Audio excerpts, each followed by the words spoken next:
Hello to you. Welcome to News Hour from the BBC World Service. I'm Sean Lay with you live from the BBC studios in London.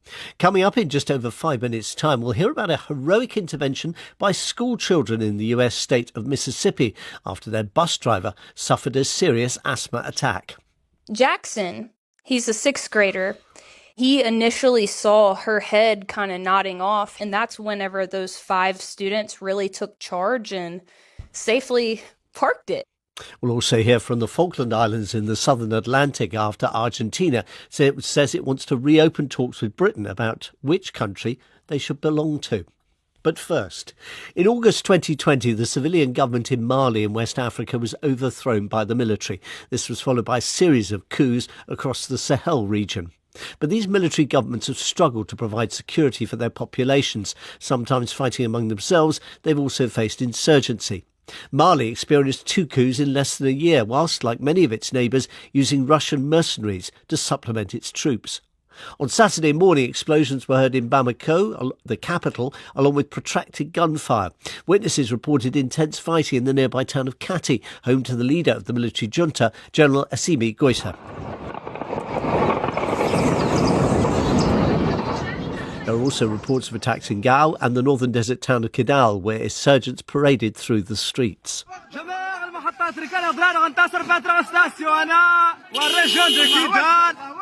Well, the military, which said the attacks were orchestrated by what it called terrorist groups, issued this statement claiming to have repelled them.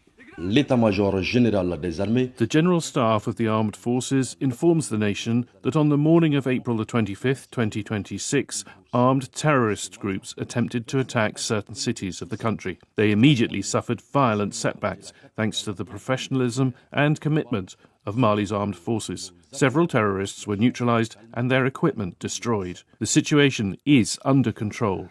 Well, one analyst based in Mali has told the BBC it's the largest coordinated jihadist attack on the country for years. Let's talk now to Paul Formsby, who was US ambassador to Mali between 2015 and 2019 and has remained in touch with people he met in the country. Mr. Formsby, thank you very much for being with us here on BBC NewsHour. From what you've been hearing today, Saturday, are these attacks at an end or are they ongoing? First of all, Sean, thanks for having me on. The contacts that I have are telling me that the basic fighting in at least Bamako seems to have subsided. I did have a report a few hours ago of some gunfire, but mostly I think that's over. But I think the conflict is very much still there, and that is fundamental, which is, again, there is this partnership between the Azawad Liberation Front, which is really the same people that conducted the 2012 coup, fighting from the north, and JNIM, which is linked to Al-Qaeda. There's a partnership there between them. And I don't think there's a real danger they'll take the south. I think what's really happening, they're going to destabilize the country in an effort to take parts of the north. But we'll see. Is there a kind of a distinct identity which is different between the south and north of Mali? I mean, it's fair to say it's really a big country, isn't it? Yeah, it's huge. It's really twice the size of France. And wow. If you think about northern Mali, or, one way I used to describe this to people is every mile you travel north of Bamako, the concept of national identity weakens. And so when you get all the way up to Kidal, it's gone.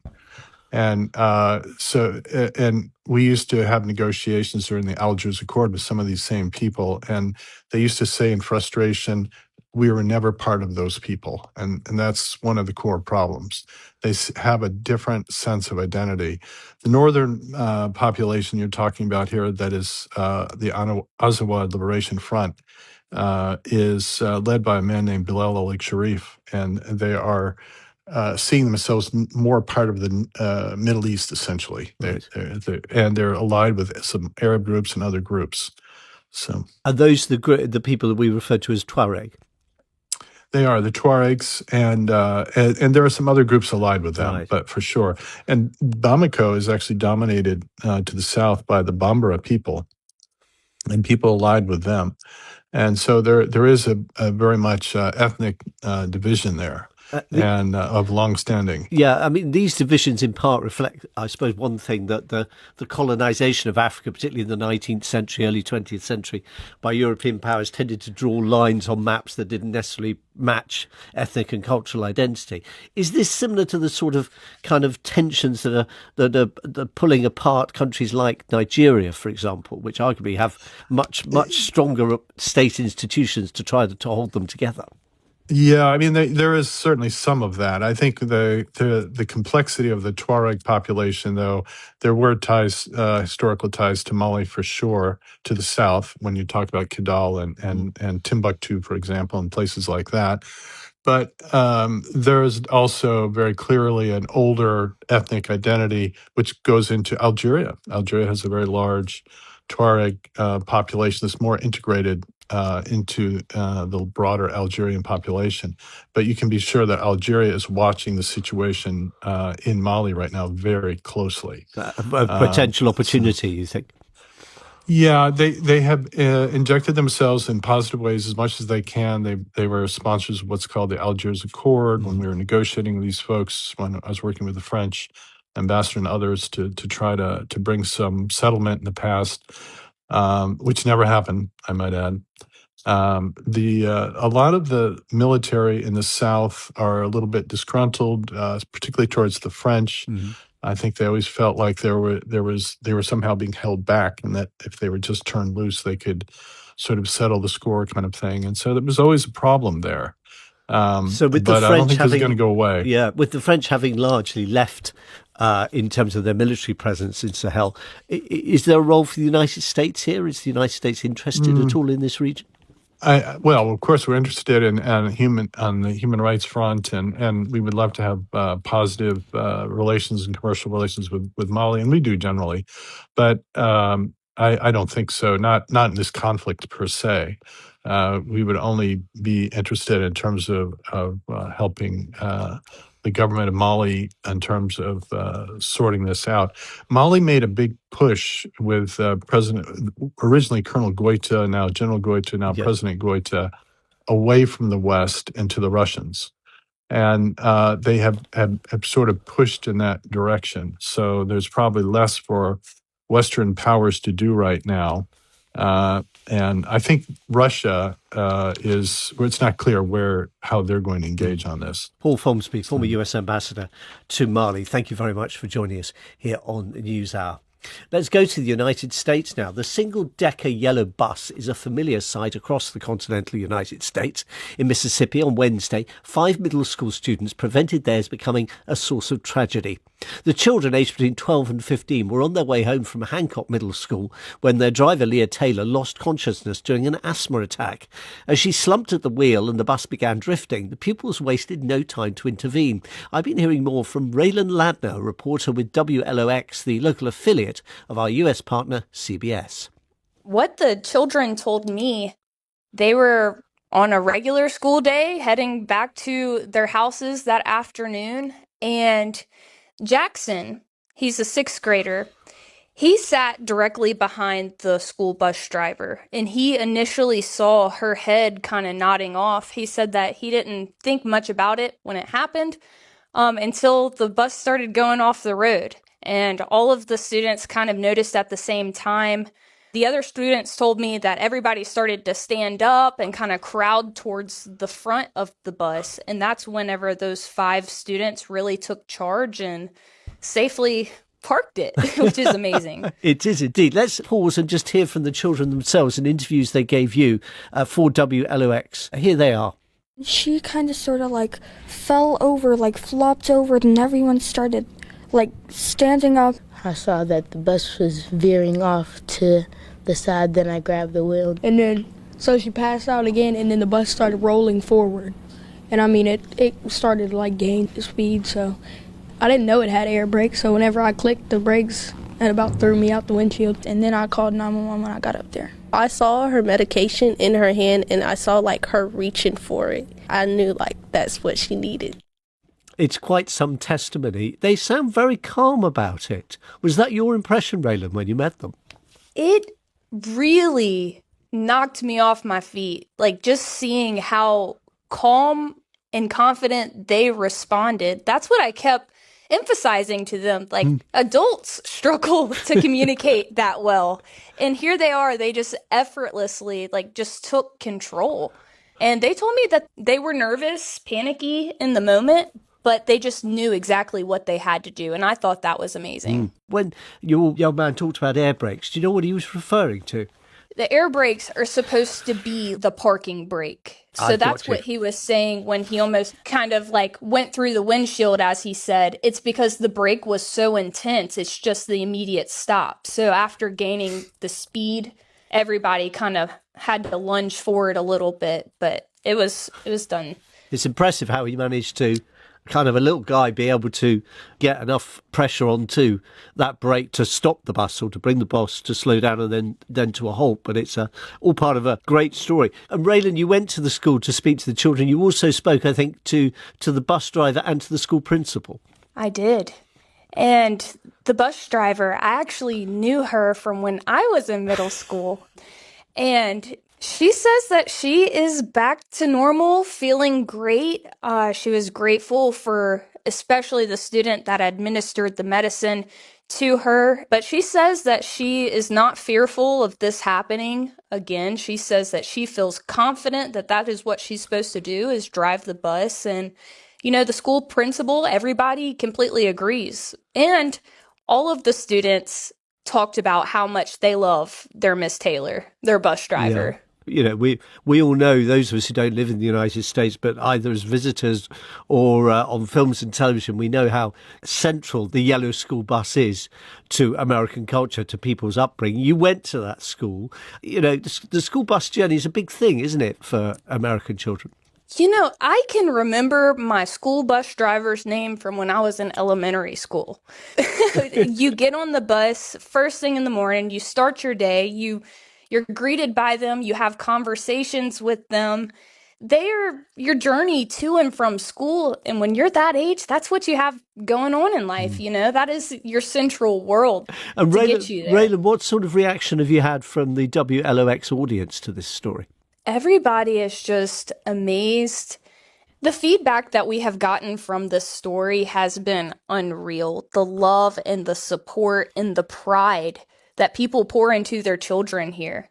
And even myself, as a person returning to the school, I take pride in the fact that now not only the Gulf Coast community knows, but I'm talking to London right now. The whole world knows.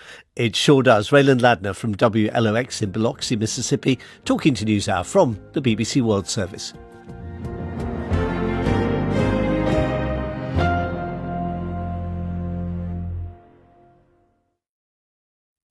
Coming up, a tribute to the British comedian Terry Jones, star of Monty Python, immortalised in bronze as his most memorable character. It's him sat at the organ. The organ is morphing into his desk. But yes, he is naked. He has exploded hair and a flapping tie. Our headlines this hour: President Trump says his peace envoys won't be flying to Islamabad for talks with Iran, saying he wasn't going to send them on an 18-hour trip to talk about nothing. Benjamin Netanyahu has ordered Israel's military to vigorously attack Hezbollah targets in Lebanon, despite the ceasefire that's been extended for 3 more weeks.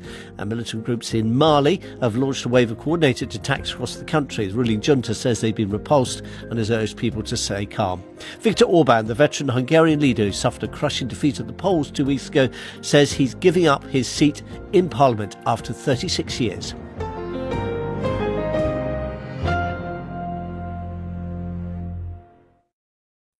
You're listening to NewsHour with me, Sean Lay, coming to you live from the BBC studios in London. Donald Trump has cancelled a visit to Pakistan by his 2 main foreign policy advisers, a visit that had been thought to signal that moves to end the war were gaining momentum. It's exactly a fortnight since delegations led by the US Vice President and by Iran's foreign minister and its parliamentary speaker met for talks in Islamabad. Since then, though, progress has been glacial. The Iranian Foreign Minister Abbas Araghchi was back in Pakistan's capital to brief the political leadership there on Iran's position. Pakistan's military has been acting as interlocutor in the talks. The White House stressed that cancelling the visit, which was to be made by Jared Kushner, Mr. Trump's son-in-law, and the businessman Steve Witkoff, did not mean that Mr. Trump planned to restart the war. Farnaz Farsi of the New York Times has regularly reported from Iran. Why does she think they aren't going to Pakistan? I think that it suggests that the talks are not progressing in the direction of an agreement, at least not immediately, and that the Iranians are doubling down on their position that in order to sit down with the United States, the sea blockade needs to be lifted. That was the reason they didn't go to Pakistan for the second round last week to meet Vice President Vance. And despite some suggestions that they may actually meet at a foreign minister level with Mr. Witkoff and Jared Kushner, that seems to be off too. So I think that neither side wants to continue the war. The war is deeply unpopular in the United States, and we know President Trump's been looking for an exit ramp. For Iran, the continuation of the sea blockade and all the economic devastation from the war is not sustainable. And if the war restarts or military strikes happen, there's a threat to their critical infrastructure. So I think both sides have quite an incentive to try to reach a deal. The challenge right now is how to do it in a face-saving way that doesn't look like either of them surrendered. Farnaz Farsi of the New York Times. The BBC's chief international correspondent Lise Doucette has been finding out that talks with the United States are a topic of conversation on the streets of Tehran, the capital. Lise is broadcasting from Iran on the condition that none of her material is used on the BBC's Persian service, a restriction applied to all international media organisations operating there. Lise has visited two of the city's main squares. Gatherings like this are taking place every night here in Tehran in the main squares. Their leaders called on people to turn up, to show defiance, to show solidarity. And this one, people are sitting down. It almost seems like a bit of a seminar.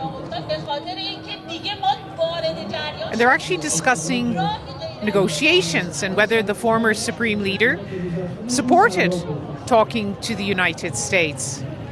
And if I look across this crowd of men and women, the women all mostly with black veils, many of them holding Iranian flags, I wonder whether people here support them or not. It's better if negotiations don't happen. The war should continue until America and Israel are defeated. But the people of Iran are suffering economically from this war. There are no problems with the economy. We just want Israel destroyed, and we want America to leave the Middle East. My name is Rayhana. Why are you here tonight? I'm here for my country, for say something to our enemies. You're a photograph of your new supreme leader here. Yeah. You think he's alive? We haven't seen him. Sure, he's alive. Everything's are in his hands now at time, and it will be in the future too. Well, I'm sure about that. Thank you. You're welcome.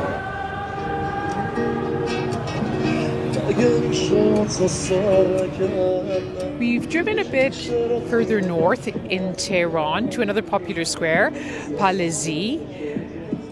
You can hear the man on his guitar singing love songs, a very different mood. This is also a very popular square. It's on the edge of a quite sparkly shopping mall. The crowds are spilling out onto the streets. And yet even here, a reminder of the war on the other side of the square. There's a building which had a missile which slammed into it. Let's see what's on people's minds here.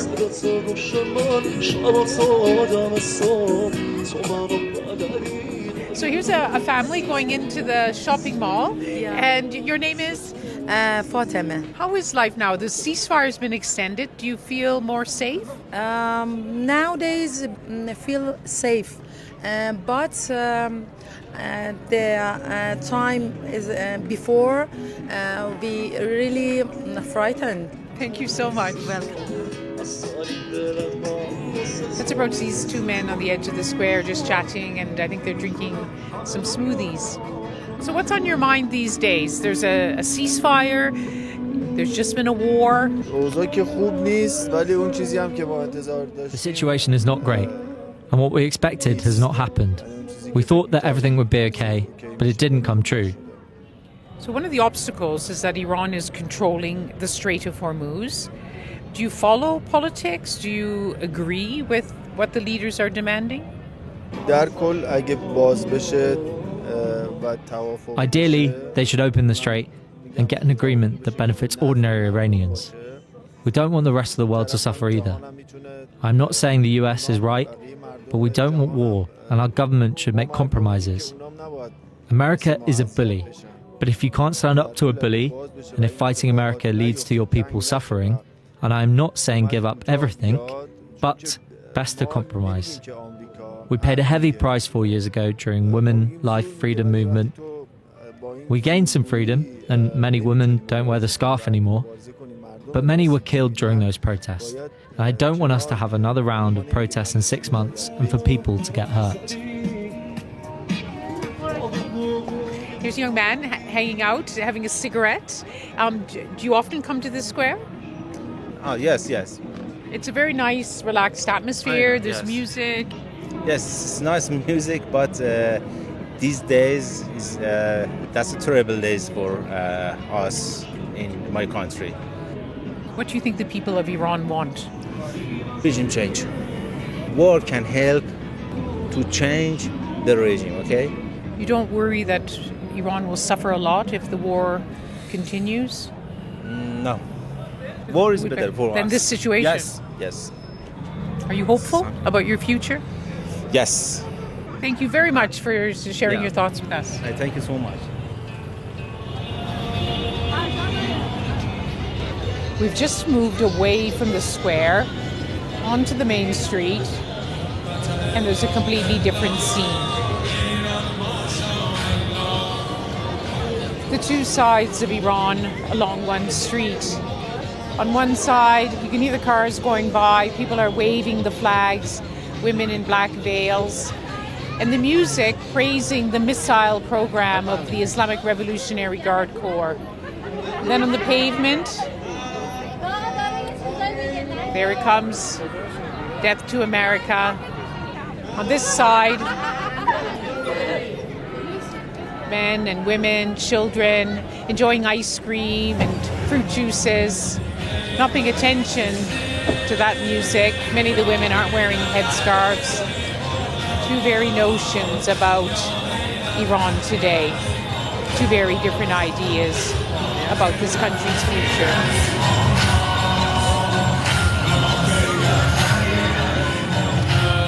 Lise Doucet, our chief international correspondent, reporting for the BBC from Tehran in Iran.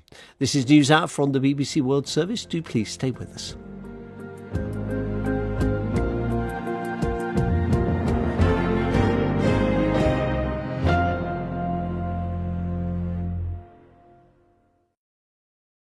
Welcome back to News Hour. On Saturday, the late Terry Jones, one of the stars of the British comedy team Monty Python, was commemorated with the unveiling of a statue on the seafront in his hometown of Colwyn Bay in Wales. It's a cheeky statue which befits a cheeky man. Jones as the naked organist, his most famous character from the TV series Monty Python's Flying Circus. Michael Palin, who was there with fellow Python Terry Gilliam, gave the project his approval. I've got a feeling that this will be a laugh as much as anything else. I don't think I will see his buttocks and get terribly moved. But yeah, but you never know. I mean, it's a great tribute. I know it sounds a bit silly to have a statue for a comedian, but knowing that it's something that Terry would like, the whole idea of a subversive statue, I'm quite pleased about that. Sally Jones, Terry's daughter, spoke to the BBC's Anna Foster before the unveiling and began by describing the bronze. It's him as one of his characters, because we thought, don't want him as a boring man as himself. He wouldn't have approved of that. It's him sat at the organ. The organ is morphing into his desk, and we've included lots of elements from his life and his work on the desk. But yes, he is naked. He has exploded hair and a flapping tie and a very generous bottom. It is a very generous bottom. And I know that you were involved all the way through, because you were saying there just little bits of the design. You really wanted to make sure that it captured every bit of him. Yes, so I worked really closely with Nick Elphick, who is the Llandudno-based artist who's made this work. And what we did is we worked really closely. I found little bits from his archive, little bits of his handwriting. And because I know all of his children's stories and his work, just told Nick about all the different characters. So he's incorporated loads of these little elements on the statue. So it really kind of represents his work as well as just being a celebration of his life. And it's also not a regular boring unveiling either. You've got all sorts going on this afternoon while this happens. We've got Viking reenactors, we've got knights and squires, we've got wheelbarrow jousts going on, we've got amazing speed painters doing a portrait of Dad, we've got graffiti artists doing portraits of him as well. It's the perfect to have him on the beach with a fantastic view out to sea, lovely sand all around him. And people can come and sit down on the bench next to him. They can put their hands on the piano. They can really see every element of the statue. And hopefully people will enjoy it and possibly rub his bum for luck. That's Sally Jones, the daughter of Terry Jones, whose statue has been unveiled on Colwyn Bay. And you now know what to do if you happen to be on the Welsh coast. This is News Hour.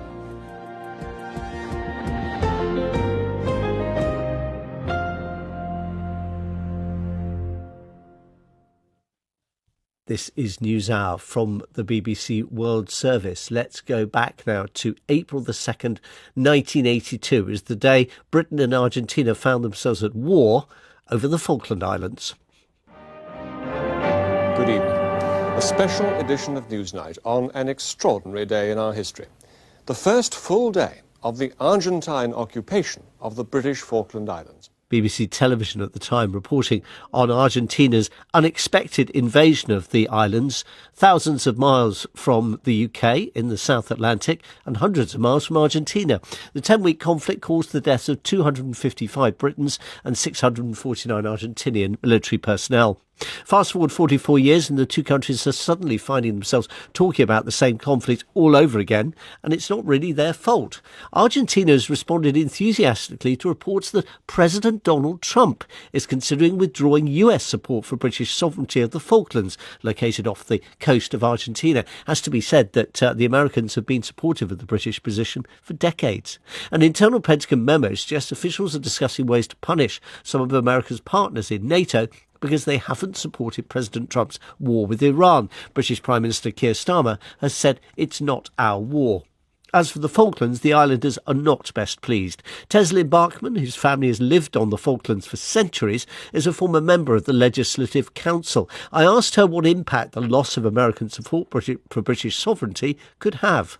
For us here, it would obviously be a very sad state to be in as a hypothetical. The Falkland Islands people, my people, we've been here since there has been a people of the Falklands, and we choose to remain a part of the British Empire and to remain British. So having that not recognised, I think it's quite a strong move against the UK as well as against us. But I mean, hopefully it won't come to that. What emerges from this Pentagon statement is the suggestion this is one option for punishing NATO members who haven't been sufficiently supportive of America's decision to attack Iran. Are you at all worried that there might be other motives, that actually the Americans might simply no longer be that supportive of the concept of British sovereignty, full stop? We all know and are aware that there are other countries, particularly on the continent, that have got an interest in the Falklands, and obviously Argentina is the largest one of those. But we also know that looking around the world and what's happening in geopolitics, there's a lot of conversations around shipping routes and things like that. And the Falklands is obviously in a very strategic position itself. We also are, as Falkland Islanders, are very aware that Malay and Trump are friends. But we also know that the US has got a long-standing and strong relationship with the UK. There's obviously quite a lot of different interests that are probably bubbling around there, but we do hope that it lands on the side of sense, which is, it's about human rights. We're not a strategic outpost. We're not an object or an area. We're a people and a culture and a history. I wonder how it feels to you to know that a country could see you as a useful tool to punish the British with. I'd say that that's something that's been happening quite consistently since around the mid-1950s. Tends to have been what Argentina does in terms of raising the Falklands on its domestic agenda as a way to to raise negative opinions about the UK and international relations. But there isn't a conversation to be had around the sovereignty of the Falklands, and certainly not one to be had without the people. Teslin Barkman speaking from the Falkland Islands. Britain's successful reoccupation of them after Argentina invaded in 1982 precipitated the collapse of the military junta in Buenos Aires, ushering in a return to democracy. Relations between the two countries have improved dramatically since then, but as journalist Natalia Kosoy has been telling me, the country's aspiration to own what they call the Malvinas Islands has not gone away. It is very present in Argentinian society. It is something that's talked about, not every day, of course, but it is present. It is part of the school curriculum. So pupils in school will cover the topic of the war, of the history of the islands, and of the Argentinian claim on the island. If you walk around towns, you might come across streets named Islas Malvinas. You might see the outline of the islands on certain public buildings, remembrance places, but also stickers on cars or printed on T-shirts. It is very much present in Argentinian society and in Argentinian discussion, especially when a news around the island come around. It's not something limited to politicians or the media or journalists, but it's also something that's discussed in broader society. How has this story, the reporting of this story, gone down in Argentina? The suggestion that Washington might be considering withdrawing its support for British sovereignty of what you in Argentina call the Malvinas, what people in this country call the Falklands. What's been the reaction to that story? It brings back the topic, puts it on the table, and discussions around it start again. It's one of the few national policies that remains and stands through governments, the idea that Argentina has to keep on claiming its sovereignty on the islands. With this news, what you've got are different positions regarding how credible the American position is for Argentina and how much Argentina should use this, if you wish, to push a bit harder towards maybe getting at some point the possibility of getting back its sovereignty of the islands. Others will argue that it's not that big, that actually it doesn't matter that much, and Argentina shouldn't use this specific moment or think this specific moment or American position will help it anymore. But I think what's key and central here is that somehow in Argentina, this cause, if you wish, the Malvinas topic is much, much stronger than the Falklands topic in UK's discourse. Right. The history of what's happened in the war and losing that war left a very, very deep wound in Argentina society. That's journalist Natalia Kosoy in Buenos Aires on why the Falkland Islands are back in the headlines. On the 7th of October 2023, Rachel Goldberg-Polin's life changed forever. Her son Hirsch, who was 23, was among the people seized by Hamas to be used as hostages. In footage online, he could be seen being driven away after the assault in agony because the lower part of his right arm had been blown off by a grenade. He would survive for 328 days in captivity, but was one of 6 hostages executed together in a tunnel in Gaza in August 2024. Rachel and her husband John had advocated for the release of the hostages, being among the most visible of the relatives of those who'd been abducted. In When We See You Again, just published in the United States and elsewhere, Rachel has attempted to put into words what the last 2.5 years have been like for Hirsch's family. In many ways, I realized that those 330 days, Hirsch was killed on day 328 of his captivity, but we didn't know about it until day 330. So we had this sort of container of 330 days of this arduous, purgatory-esque intermission of falling through the sky, trying to save him. And in doing so, we spoke to everyone that we possibly could, including you and your listeners. And on the one hand, that was an exceptionally strange brand of torment, torture, anxiety, misery. And on the other hand, it gave us an opportunity to share Hirsch. And so now in this after, unlike many people who lose children, we had the blessing of people got to know Hirsch for those 330 days. That is unusual because normally when a child is lost, you don't have a precursor to get everyone around you to know them. And that, again, is that dissonance that pronounces the pain so much more intensely. You write in the book that at times you were like Sisyphus, pushing your load up the hill constantly. In another instance, you describe crying for an entire day straight. I didn't think it was physically possible, you write, but the weeping never let up. That's a very long time to cry. I kept hoping I would run out of tears. I guess you never run out of tears, do you? It's shocking. It's really shocking. And yet, you know what, Sean? It's also a testament to the reality that I didn't know before, which is so powerful. And it is this: love is stronger than death. It keeps growing. It's like bamboo. It's this unwieldy, unbelievable emotion. I think it's the strongest emotion by far. And it's so creative and flexible and nimble that it keeps growing in the absence of the person whom we love. It is a badge of love because we do not grieve for people we didn't love. And so the price is the pain. And as searing and burning and constant and nagging and painful as that suffering is, that pain is a price I am so happy to pay. How has your faith helped with the grieving? I think that it's been every single possible swaddling of me in my grieving. I am a person of faith. I am an religiously observant person trying very hard. I think all of those labels are kind of disenfranchising and confusing because it means something different to everyone. But I often throughout this entire period from when Hirsch was stolen on October 7th all the way through while he was being held captive and tortured and tormented, and we knew it. And we also knew he had his dominant left arm blown off when he was being abducted.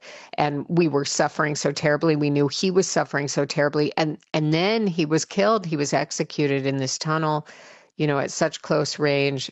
His body was returned to us in a body bag with 6 bullet holes, emaciated, bearing signs of torture, skeletal, filthy. And he was given back to us in a bag. His hair was filled with gunpowder. And we then had to go into how do we digest this loss for the rest of our lives. And I kept saying, thank God I believe in God. Thank God I believe in God. I don't know what God's tapestry is. I'm just part of it. And Hirsch is part of it. And losing him is part of it. You've written this book.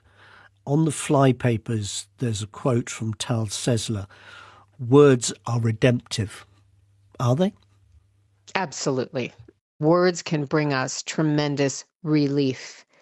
I was thinking the other day back to the Truth and Reconciliation testimony in South Africa and how revelatory it was that just giving over words of pain brings relief. This book is handing over packages of pain. This is a love story of pain. It's a pain story that is doused in love. Rachel Goldberg-Polin. You're listening to NewsHour on the BBC World Service. We're back with you shortly.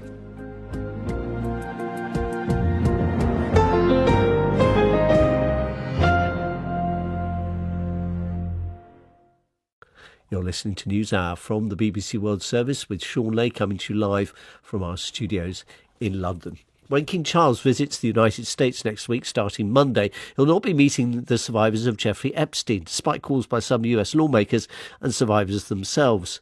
Today, the family of Virginia Giuffre, one of Epstein's most prominent accusers, asked people to gather in Washington, D.C. to mark the first anniversary of her death. Miss Giuffre took her own life. The BBC's Nada Tawfik has been speaking to Teresa Helm, one of the Epstein survivors, about King Charles's visit. I do feel like it potentially is a missed opportunity. Teresa Helm is one of the Epstein survivors who, along with some lawmakers, is disappointed King Charles won't be meeting them during his state visit to the United States. Many have even written him letters urging a private meeting. Teresa believes it would be a grand humanitarian gesture. It would really support and demonstrate this gesture of human dignity, that we are seen and acknowledged and respected and worthwhile, worth the king's time. And can I just ask what you would want to tell the king? First and foremost, thank you for the steps that he has taken. And then I would also ask him not to ignore any of the claims that have been made against his own brother. For Buckingham Palace, there are serious concerns that even a symbolic meeting could jeopardize the legal process underway following the arrest of the king's brother, Andrew Mountbatten Windsor, on suspicion of misconduct in public office. But some lawmakers have rejected that. Representative Ro Khanna, co-author of the Epstein Files Transparency Act, told the BBC News Channel that a private meeting wouldn't compromise the king's legal standing. He doesn't have to discuss the specifics of his brother's case, but he would show that the modern monarchy actually listens to the people who've been discarded and abandoned.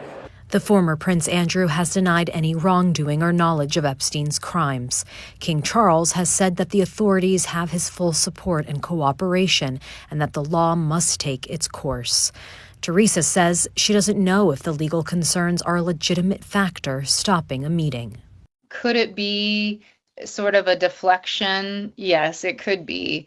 And would that be further disappointing? Of course it would be. I think that there's been some of that, throughout this entire process, this kind of deflection of, well, we can't do this because of that. And sometimes I just don't think that that's really the full truth. Some Epstein survivors and the family of Virginia Giuffre, one of Epstein and the former Prince Andrew's most vocal accusers, will be in D.C. before and during the state visit, sharing their perspective from the sidelines as the ceremonial engagements between king and president take center stage. Teresa Helm speaking to our correspondent Nada Tawfik. With his Yorkshire accent and goal-scoring prowess, it's small wonder that footballer George Robledo was called up to play for England, but only the once, as the football authorities eventually realised George was born not in Yorkshire, but in Chile. In the late 1940s, he was the first and, at times, only foreign footballer in league football. At Wembley in London on Saturday, George's daughter Elizabeth was presented with a certificate recording his achievements. I've been speaking to Spencer Vignes, author of the Robledo biography Postcards from Santiago, and to Elizabeth. The familiar Wembley backcloth was coloured with the hopes of 100,000 fans when the traditional overture rung in the cup final of 1952. Newcastle, the proud holders, and Arsenal, their worthy challengers. There's so many things I could say about my father, my idol. He was a real gentleman, very humble. The best memories for my father. You were born, I think, just before he retired from the professional game.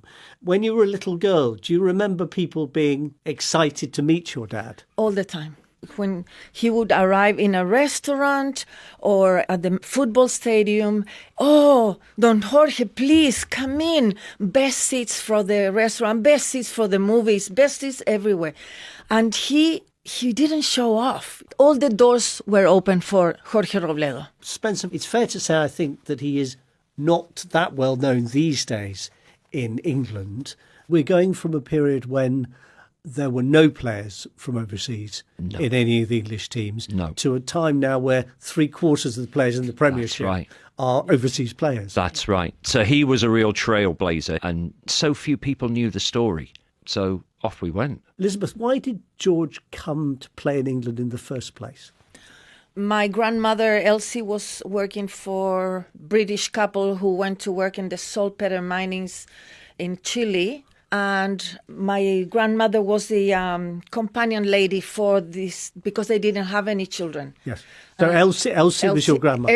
Elsie Taylor. And I should say as well that Elsie was originally from Yorkshire, so that was the link. She ended up eventually in Chile, where she met the man who became her husband. Yes, my grandfather. And the result was George. Yes, the result was George, Ted and Walter. After a few years, this British couple decided to go back to England. They offered to come back to England all together as a family. And they were ready on the ship. My grandfather said, I'm going to go and get some cigarettes. And he never went back. He abandoned them. He walked off the ship with all of them on the ship, ready to come to England. Yeah. And the ship went without him. Yeah. And the three boys and their mother came to England without their dad. Yeah. So Mum effectively was bringing the boys up on her own, and then George somehow gets into football. Do you know anything about how he got into football? He was very good at school level, and he scored 139 goals in 4 school seasons. Yeah. So back in the 40s, Spencer, how would a young talent like that have been spotted? We've got a very sophisticated operation these days in professional football for talent scouting. Back then, presumably it was a bit more hit and miss. Well, I mean, if you're scoring that many goals, you're going to get noticed. But of course, these were difficult times. There was the Second World War was going on. Football wasn't exactly a priority. But I think he was just the right age once the Second World War had finished. And he was a revelation. He was this South American lad who spoke with a Yorkshire twang. Now let's talk about what's happening this weekend, because it's a big day at Wembley Saturday. Your father is regarded here and in Chile as a kind of prime example of not just talent, but sportsmanship. Yes, I'm very proud of that, because as far as I know, he was never shown a red card, and he was always a gentleman inside the field and outside the field. But the wonderful thing about George is if you can combine the finest elements of English football in the 50s and the finest elements of South American football, you would have one hell of a player. And that's what he was. He was the best of both worlds. Spencer Vignes and Elizabeth Robledo. I'm Sean Lay. Thanks for being with me this NewsHour. Do please join us again.